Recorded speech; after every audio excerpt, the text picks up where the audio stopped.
Observatoire. Le professeur Olivier Lafont nous raconte l'histoire de la faculté de pharmacie de Paris. Les cours avant 68. À la faculté de pharmacie de Paris, avant la grande rupture de mai 68, les cours n'étaient pas dépourvus d'une certaine solennité.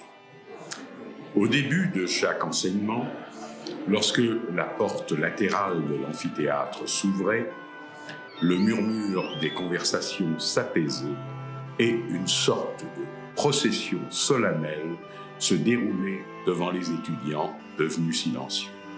L'appariteur, le col ceint de sa lourde chaîne d'argent, entrait le premier, suivi du professeur, impeccablement revêtu d'un costume sombre, et dûment cravaté, puis de l'assistant de cours, et enfin de l'essuyeur de tableau qui fermait fièrement la marche, portant chiffon, éponge et seau. Cela ne manquait pas d'allure. Cette petite cérémonie théâtrale déclenchait habituellement une salve d'applaudissements de pure politesse qui pouvait toutefois se prolonger de façon excessive lorsque les étudiants ne se sentaient pas d'humeur trop studieuse.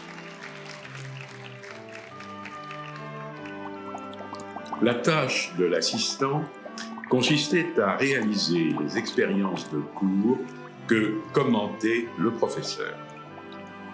Si l'assistant de la chaire de chimie minérale avait de nombreuses démonstrations plus ou moins spectaculaires à effectuer devant les étudiants, dans certaines autres disciplines, son homologue se bornait, penché sur un tabouret, à assister respectueusement aux cours dispensés par le maître.